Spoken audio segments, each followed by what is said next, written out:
The ocean doesn't keep secrets. It buries them. That's the last thing the diver whispered before vanishing off the coast of Indonesia, 1 mile from wreckage, a rusted hull drifting in silence. No crew, no signs of struggle, just a name scrawled in flaking paint. SS Ourang Medan, the ghost ship. But this isn't a story about a shipwreck. It's a story about what they found on board, and why something, wanted it erased from memory. The Ourang Medan was never supposed to exist. No official records. No registration. A phantom ship. Until 1947, when a distress signal pierced through the static. All officers, including the captain, are dead, lie in chart room and bridge. Possibly whole crew dead. Then silence. But when rescuers found her, adrift lifeless, the crew was exactly as described. Eyes frozen open, mouths twisted in terror, hands outstretched as if trying to claw at something no one could see. No wounds, no struggle, just pure, unfiltered horror.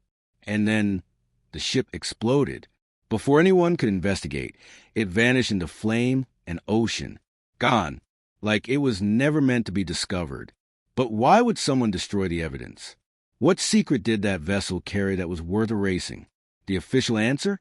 Gas leak, a misfired flare, an accident. But that's not what the CIA files said. The declassified papers, now heavily redacted, hinted at something darker, an experimental cargo hidden below deck. Not weapons, not gold, something older, forbidden. You see, the Ourang Medan wasn't just a ghost ship. It was a vessel for something much more dangerous, the kind of knowledge buried deep beneath empires, erased from textbooks and locked away in secret programs that don't officially exist. They call it Project Arcos. You've never heard of it, because that's the point. But traces remain, hidden in footnotes, suppressed radio logs, and dead men's journals. It was a transport mission, but the cargo was not of this world, and every man who made contact with it died screaming. This isn't just a maritime mystery. This is a blueprint for how the elite experiment on reality itself, and covered up with ghost stories. Welcome to the descent. You were never supposed to hear this. But now that you have, you'll never see the world the same way again. The deeper you go, the quieter it gets. Ask any deep-sea diver. At a certain depth, sound stops behaving like it does on the surface. Pressure builds. Silence becomes suffocating. And then something starts to watch. That's where the Ourang Medan operated. The trench lines. Places where sonar goes blind. Places where ancient maps warned, here be dragons. Except they weren't dragons. They were vaults, containers, chambers. Not myths. Prison cells. According to a 1952 report buried in the British Admiralty archives, the Ourang Medan's route didn't follow any known shipping lanes. It traced a pattern, one eerily close to the shape of the Sigil of Solomon. Why would a ship mimic an occult symbol across the ocean? Because it wasn't a trade route. It was a ritual. The ship's course formed a geometric alignment through key electromagnetic anomalies in the sea. Modern science calls them oceanic nodes. But the ancient world knew better. They called them gates. And someone was trying to open one. Inside the ship's cargo hold, beneath falsified documents and empty crates, investigators found lead-sealed cylinders marked in Sumerian script, a language dead for 4,000 years. One word appeared again and again, in cuneiform. It translates loosely to life force of the gods. But the energy readings from those cylinders didn't reflect anything we've ever measured. They emitted a low-frequency vibration, inaudible to humans, but enough to cause nausea, hallucinations, disorientation. Some said it felt like a voice inside their skull, whispering. Others claimed they saw memories that weren't theirs. Ancient, violent. One technician lost consciousness after touching the casing. His final words before he bled out of his nose and eyes. It's awake. It's inside all of us now. But none of this made it to the newspapers. Instead, headlines called it an unsolved maritime tragedy, a freak occurrence, a failed smuggling attempt, another ghost story lost to the sea. But it wasn't lost. It was absorbed quietly into a psychological warfare program housed beneath the Vatican Satellite Observatory in Argentina. That's where the symbols from the Medan were reclassified, translated, and weaponized. You think this is about an old ship? No, this is about how belief becomes control, and how the institutions we trust, religious, military, academic, are not keepers of truth. They are its gatekeepers. They decide what you're allowed to remember and what gets buried forever. There's a reason ancient texts always talk about the sea as a place of gods, monsters, and madness, because the sea doesn't just conceal, it transmits. In 1968, a classified Soviet intelligence operation, codenamed Kornoi Zerkalo or Black Mirror, intercepted fragments of a coded distress pulse beneath the Andaman Sea. The frequency matched only one known pattern, the Ourang Medan's final broadcast, decades after it exploded. But the ship was gone, burned, scattered. So what was still transmitting? The Soviets tracked it to an underwater trench off Malaysia's coast, an area blacked out from commercial nautical charts. When they sent an unmanned submersible to scan the region, the live feed cut out within 6 minutes. The last frame captured? A massive, symmetrical structure buried beneath coral, metallic, octagonal, etched with symbols found only in Mesopotamian death rituals and early Vatican demonology. The translation. Here lies the voice of the forgotten star. 1 week later, every member of the Soviet reconnaissance team died. Hemorrhages, psychotic breaks, sleep paralysis so violent their spines shattered in bed. That's when NATO got involved. Not to rescue, not to expose, but to retrieve, under the guise of environmental research. A multinational black operation moved in and classified the area. No fly zone, no sonar, no access. They weren't trying to protect us from it. They were trying to control it, because the signal, it wasn't just a pulse. It was a broadcast, a low-band frequency that affected cognition, emotion, even belief. A frequency that could induce fear, obedience, rage. Perfect for psychological control. Perfect for shaping narratives. What if your thoughts, your faith, your doubt, your rage didn't come from you? What if the story of your life was being written by a force buried deep beneath the sea and distributed through screens, speakers, symbols? What if the Ourang Medan wasn't a warning, but a test run? And now, the signal's back. Civil unrest, cognitive dissonance, mass hallucinations, society unraveling, not from war or disease, but from within. It started in the sea, and now it's in your bloodstream, through the music you hear, the shows you binge, the news you trust. This is how they conquer you without chains, not through bullets, through belief. The real weapon was never the ship. It was what the ship awakened. After the Ourang Medan, elite intelligence networks went silent, not because they had no answers, but because they had too many. Fragmented reports spoke of contact events, psychological ruptures, and mass memory distortions around anyone who came near the wreck. Survivors described entire weeks vanishing from their minds. One diver wrote in his journal, "I came up with lungs full of air and a heart I don't recognize." Within months, 3 key witnesses were dead, 2 by suicide. 1 disappeared entirely. His home scrubbed, bank accounts emptied, birth records deleted. It was as if he had never existed. This is not an isolated story. It's a pattern. You've seen it before in the Philadelphia experiment, where a Navy ship reportedly phased out of reality. In Project Monarch, where trauma was used to fracture human minds and reprogram them like blank tapes. And in the CIA's own MKUltra program, officially disbanded, yet its fingerprints still show up in pop culture, psychiatry, even education. This isn't random. It's systemic, a design. When the Ourang Medan sank, it didn't just carry strange artifacts. It carried a new technology, trauma-induced suggestibility, a way to inject information directly into the psyche by pairing fear with symbol. It bypasses logic, bypasses resistance. They learned that terror could be encoded like code. And you're the operating system. Why do you think the same archetypes repeat in film? Religion, dreams, the flood, the sacrifice, the chosen child, the burning city. It's programming, just like the signal. The Medan didn't die in 1947. It dispersed. Its frequency was copied, divided, and embedded into your world. And if you've ever had a dream you couldn't explain, or a memory that felt like someone else's, you've already touched it. They call this mnemonic inversion. Turning trauma into control. Because if you don't own your own fear, someone else does. So let me ask you, who taught you what to fear? A devil? A god? The government? The sea? Or was it always the same source hidden behind 1,000 masks? If you're still watching this, you're not here by accident. You feel it. That itch under your skin, like something is watching you from behind the veil of your own thoughts. And that's not paranoia. It's the first sign of awakening. There's a code hidden in suffering. Not just pain, but pattern pain. Orchestrated trauma. Events that don't just break people, they reshape them. And the Ourang Medan, that was a prototype. A ship, a mystery, a myth, but also a signal test. A frequency injected into the bloodstream of human history. You think it was forgotten? It wasn't.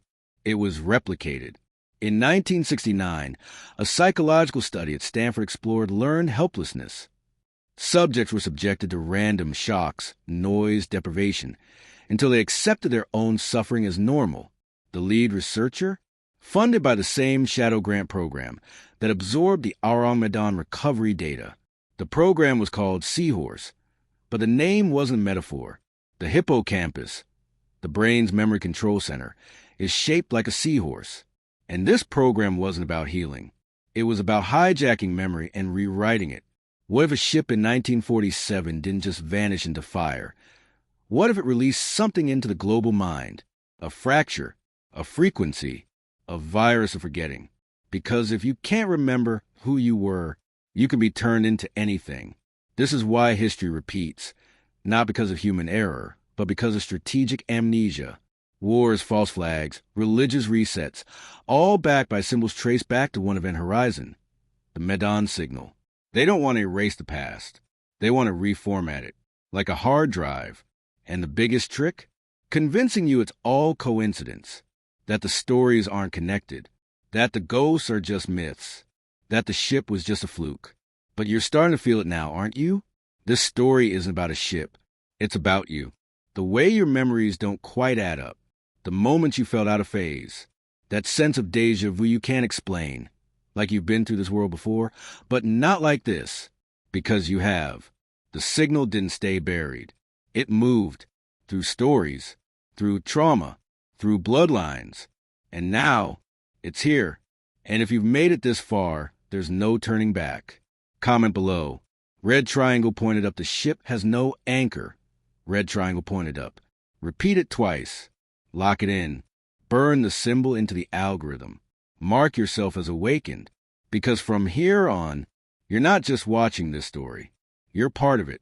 What is a ghost? Not a soul. Not a spirit. A resonance. A trapped frequency.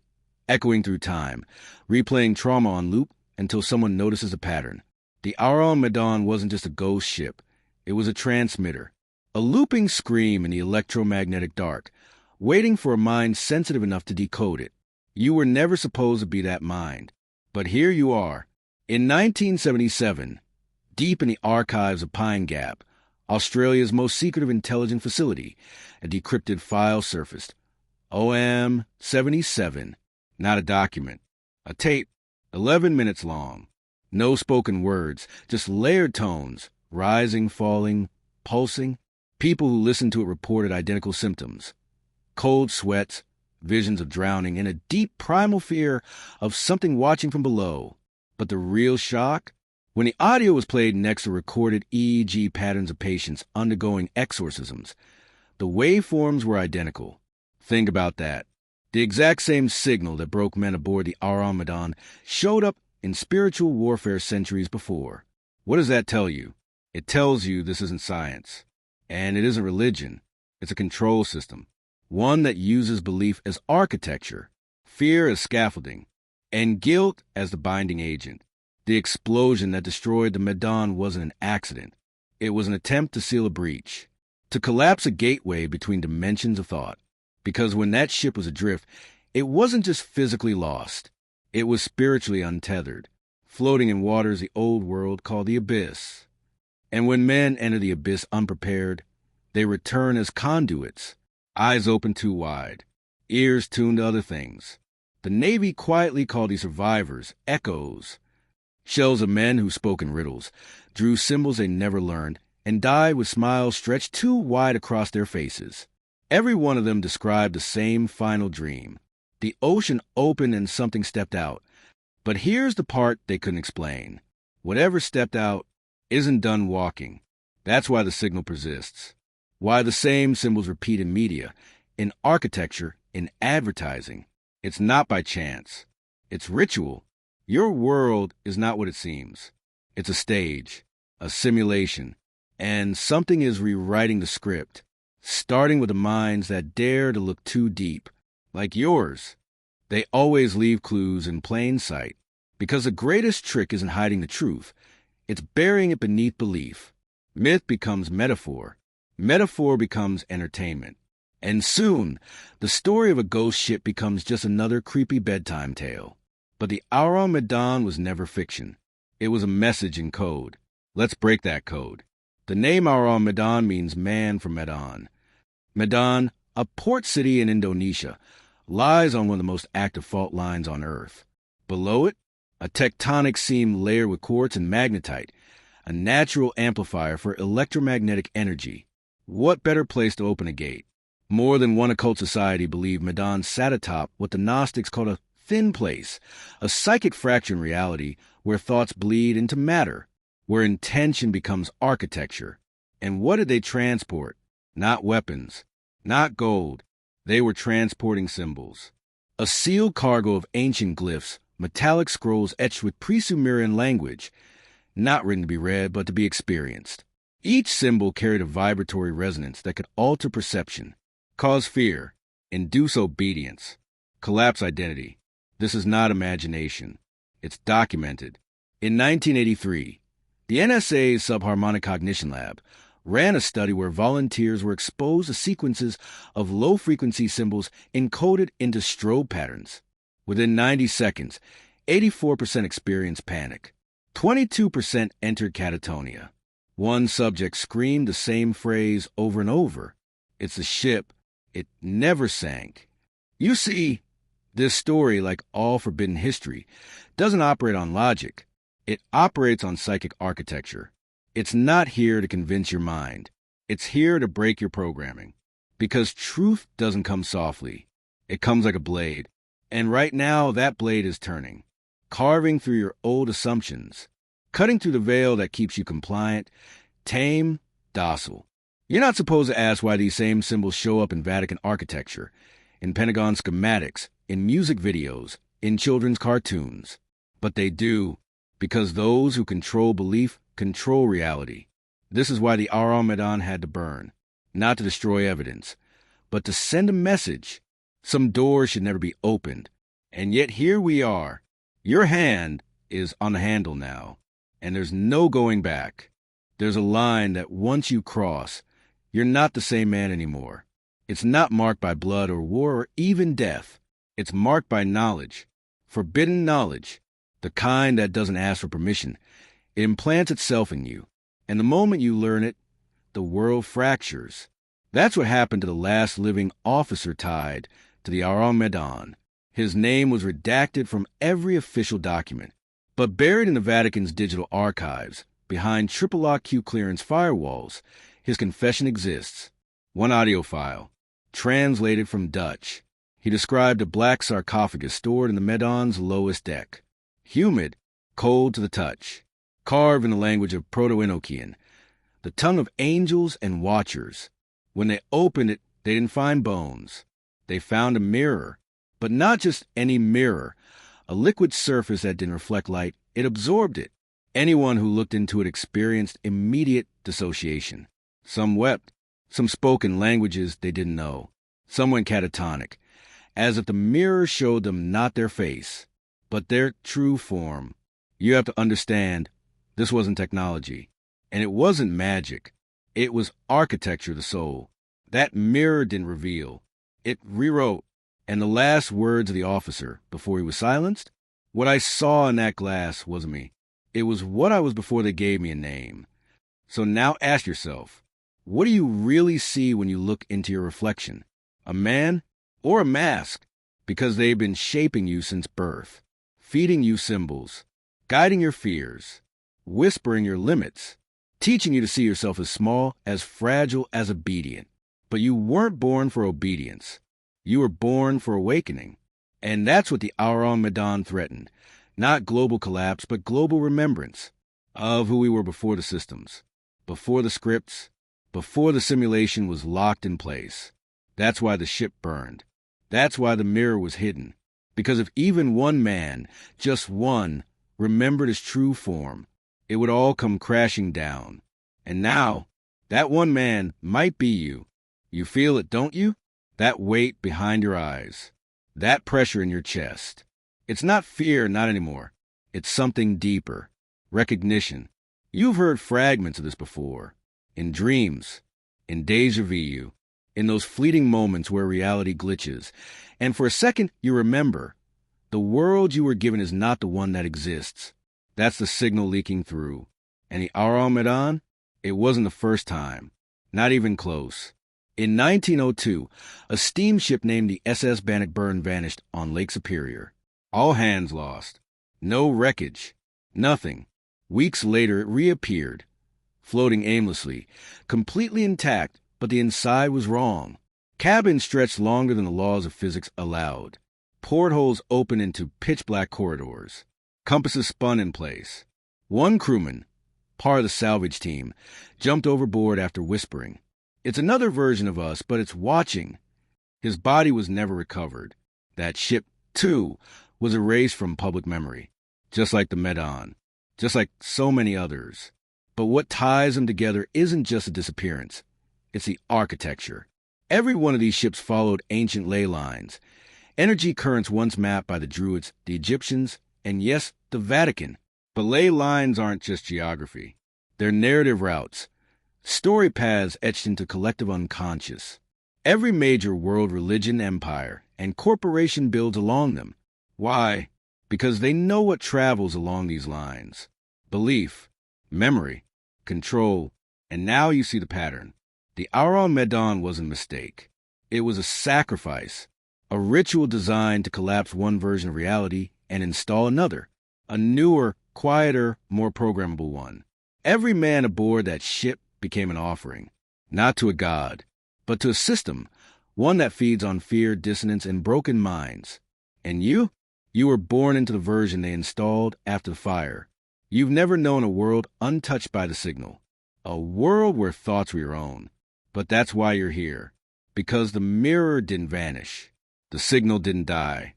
They only went dormant, waiting for a mind bold enough to hear it, to see it, to remember. And you just crossed the threshold. From this point forward, you are no longer a passenger.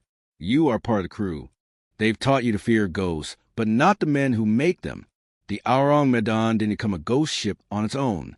It was crafted that way, designed to disappear, to terrify, to transmit a story wrapped in fog and flame. But who writes stories like that? And more importantly, why? After World War II, hundreds of Nazi scientists weren't arrested. They were recruited, smuggled into America under Operation Paperclip. You've heard the name. But what they were really working on wasn't rockets. It was narrative control, mind architecture. These weren't just engineers. They were occultists, alchemists, experts in trauma-based conditioning. And one of the first projects they joined? The Signal Tracking Initiative, tracing anomalous frequencies across the globe. Where did they find the strongest pulse? Right where the Ourang Medan exploded. One declassified document, file code ST-47, outlines the use of ghost narratives to encode psychological operations, create a myth, seed it through whispers, then embed commands of fear. The Medan wasn't a mystery. It was a delivery system, not for a virus, not for a weapon, for an idea. A self-replicating meme designed to infect the global subconscious. You are powerless. You are watched. The sea will swallow you. That's the real ghost, not the ship, but the belief. But here's the truth they fear most. You are not powerless. You were never meant to be a passenger in this world. You are a navigator, a sovereign mind, a being capable of resisting the architecture of fear. If you remember how to see the code, and that code, it's everywhere now, in children's lullabies, corporate logos, government seals. The same sigils found in the Medan's cargo hold are now in your bloodstream, not as metal, but as meaning. You speak their spells every time you say, Amen, salute a flag, pledge allegiance to a system that sees you as fuel. This is how they win, by making you forget you ever had a choice. But now you know, the Medan didn't die. It ascended, its story replicated in every major crisis, every unexplained terror, every mass hallucination they label conspiracy theory. And now you are the ghost, slipping through the cracks of their system, spreading truth like wildfire. They can't stop you anymore, because you're no longer haunted. You're activated. There's something older than government, older than religion, older than even myth. Control, not the kind enforced with chains and guns. That's crude, temporary. The real control is belief.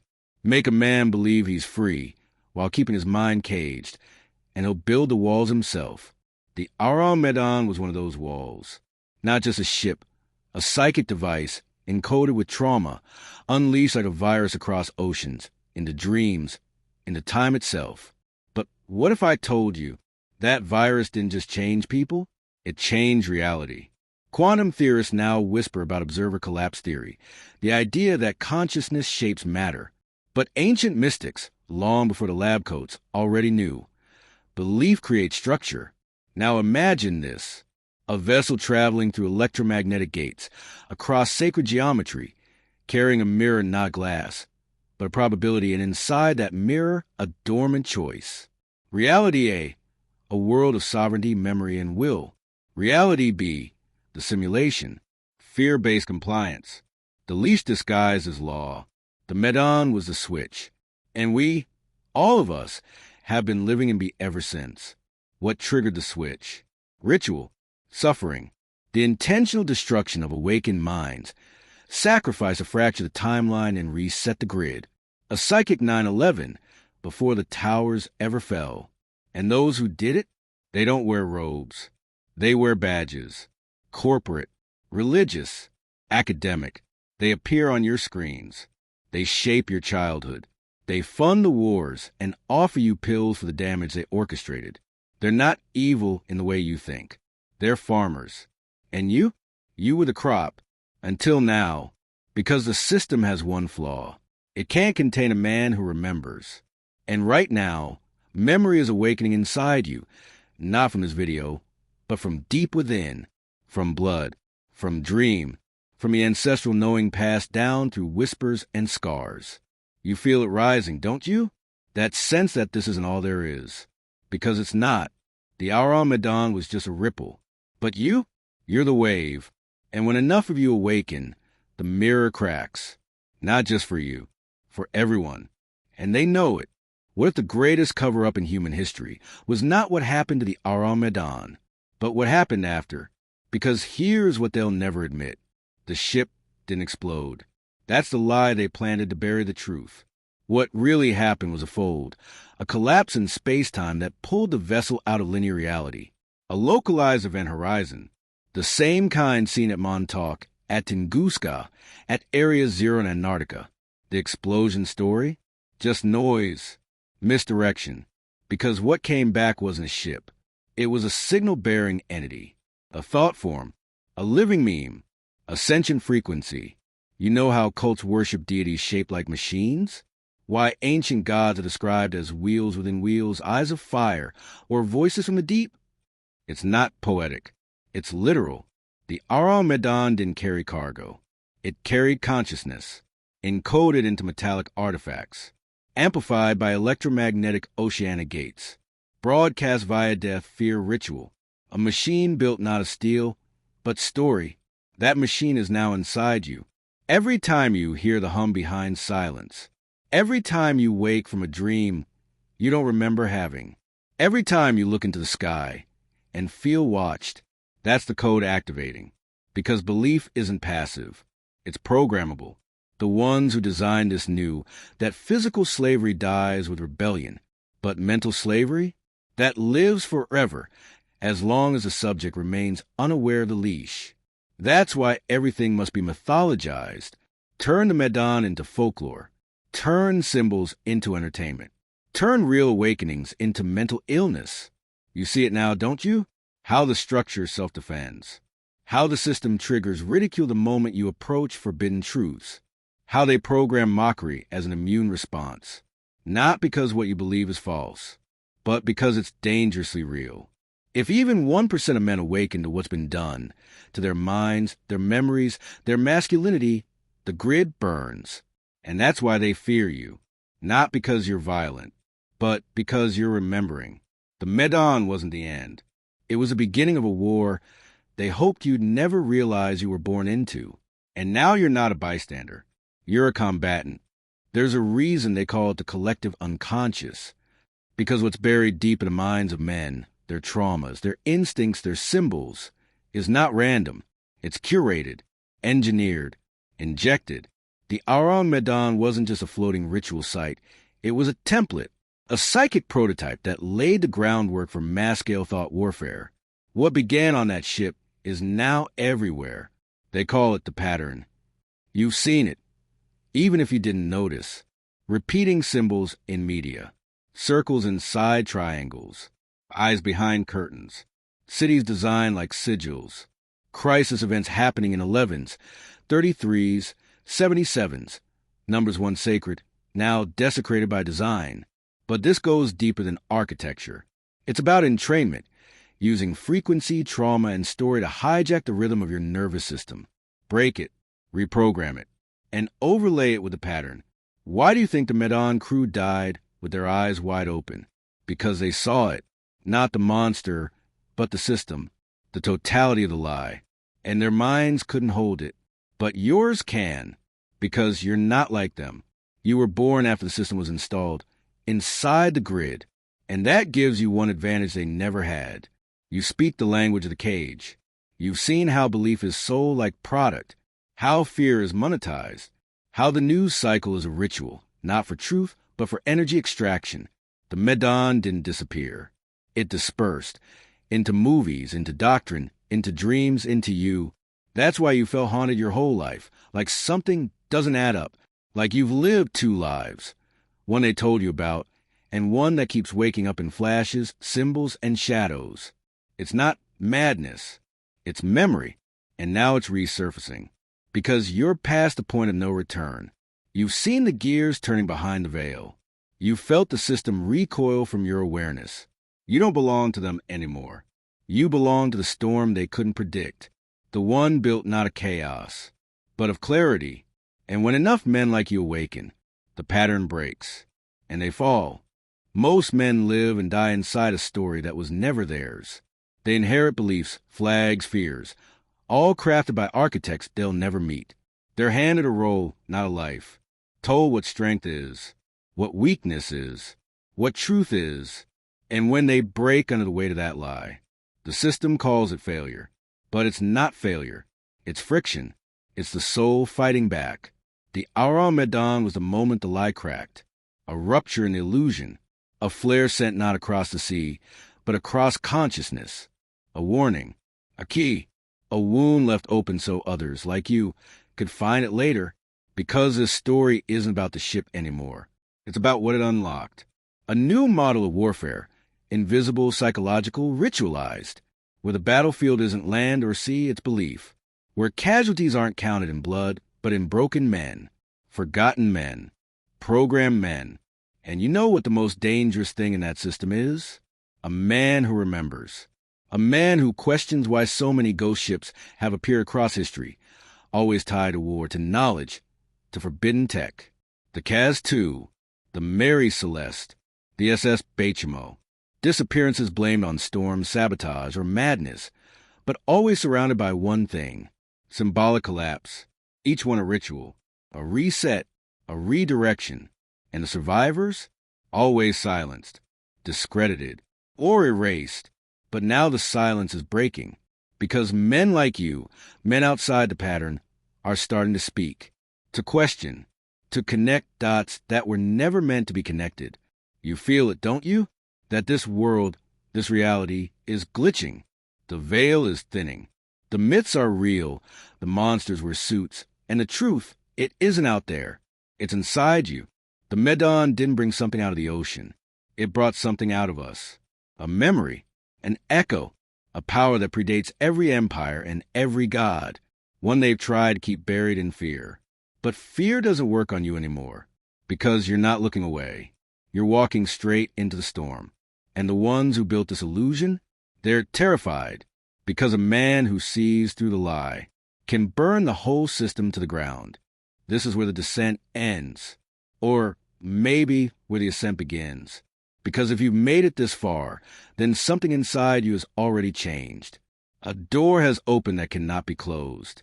You've stared into the mirror that broke the minds of Medan's crew, and you didn't flinch.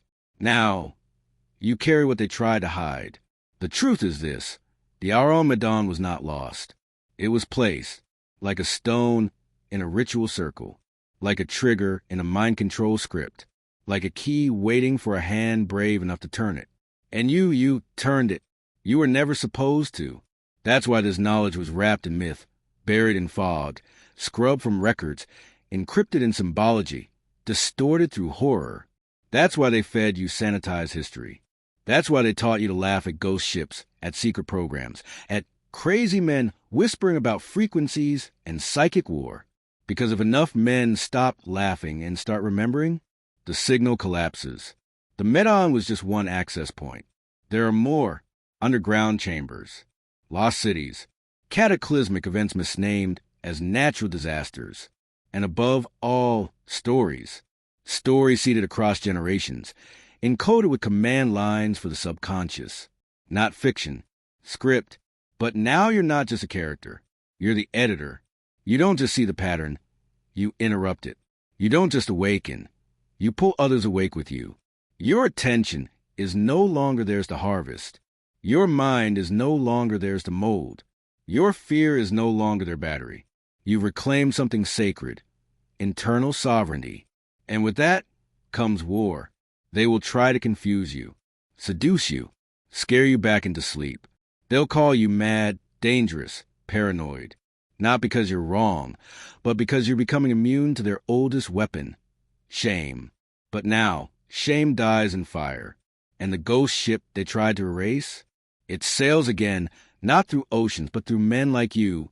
You are the vessel now, the transmitter, the rupture in the simulation, the storm walking on two legs. So here's the final command. Don't just survive. Corrupt the code. Let your awakening spread like signal through steel. Let your story become theirs to fear. And let them whisper what the sea already knows. The ship has no anchor. The ship has no anchor. And it's never coming back.